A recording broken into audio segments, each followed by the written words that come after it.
தக்காளி விதை இருக்கா? இருக்குங்க. இது ஹைபிரிட் விதை. இப்போ 100 வருடத்துக்கு உங்க வீட்டு வர தேவையில்லை, நாங்களா விதைய போட்டுக்கலாம்ல? அதெல்லாம் முடியாது, வந்துதான் ஆகணும். ஏன்னா இதுல விதையே இருக்காது. அது எப்படி விதையாம இருக்கு? மரம் இருந்தா இச்சி மரம், வேப்ப மரம், புளிய மரத்துக்கு விதை இருக்கு, தக்காளிக்கு விதை இருக்கு. நாங்க சாப்பிட்டு வெளியே போனா அது விதை முளைக்குது. அதுக்கு முன்னாடி எப்படி விதையெல்லாம் போகும்? வெள்ளைக்காரன் கண்டுபிடிச்சது பழத்துல விதை இருக்காது. வேணாம் பாந்தா. அந்த விதை கண்டுபிடிச்சவனுக்கு ஆம்பளை பிறந்து விதை கொட்டை இல்லாம இருந்தா அப்ப தெரியும் அவனுக்கு அறிவு.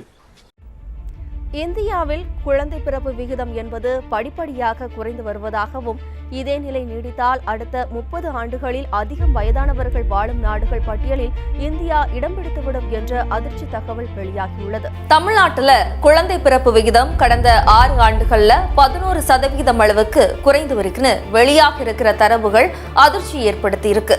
நீ விதையிலிருந்து மீண்டணும். உன்னுடைய இனம் விதைய தொலைச்சிருச்சு. பாரம்பரியம் மாட்டை விட்டுருச்சு, ஆட்டை விட்டுருச்சு, கோழியை விட்டுருச்சு, விதைகளை விட்டுருச்சு. கத்தரி விதை இல்ல, தக்காளி விதை இல்ல, பூசணிக்காய் விதை இல்ல, சுரக்காய் விதை இல்ல, புடலங்காய் விதை இல்ல, வெண்டைக்காய் விதை இல்ல, நெல் கிடையாது. எல்லாத்தையும் விட்டுட்டான். சின்சாண்டோ மேன்சாண்டோ நிறுவனத்துக்கு வித்துட்டான். நீ விதை இல்லாத வாழ்ந்து கொண்டிருக்கிற. நல்லா புரிஞ்சுக்க. இன்னும் கொஞ்ச நாள்ல உனக்கு என்ன குழந்தை பிறக்கணும், என்ன நிறத்துல பிறக்கணும்னு அவன் முடிவெடுப்பான். நீ சிரிக்காத, எழுதி வச்சுக்க. நான் சொல்றதெல்லாம் நடக்கும். நான் முட்டா பயலா பேசுறேன்னு நினைக்காத. நாளைக்கு என்ன நடக்கும்னு யோசிச்சு எந்த வழியில வர்றேன், என்ன நடக்க போகுதுன்னு தெரிஞ்சு உனக்கு சொல்றேன். அன்னைக்கு நடக்க போகுதுன்னு ஆமாடா அன்னைக்கே இருந்தாலும் கத்திட்டேன். நான் ஜல்லிக்கட்டுன்னு பேசுறேன், சிரிச்சேன். அப்புறம் A2 மில்க், A1 பால், A2 பால்லாம் சொன்னேன், சிரிச்சேன். அப்புறம் நீயே கத்த ஆரம்பிச்சிட்ட.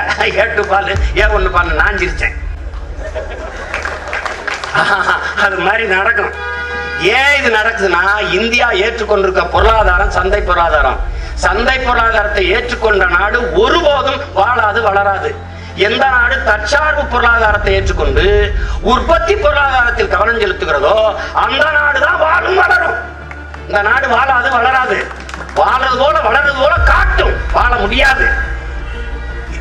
இது நீ எழுதி வச்சுக்க. என்னைக்காவது ஒரு நாள் நீ உனக்கு நினைவு வரும் நான் சொன்னது.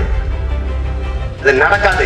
சந்தை பொருளாதாரத்தை ஏற்றுக்கொண்ட ஒரு நாட்டில் மக்களும் ஒரு பண்டம் தான், ஒரு விற்பனை பொருள் தான். நீ ஒரு நுகர்வு பொருள் தான், நீ உயிரே அல்ல.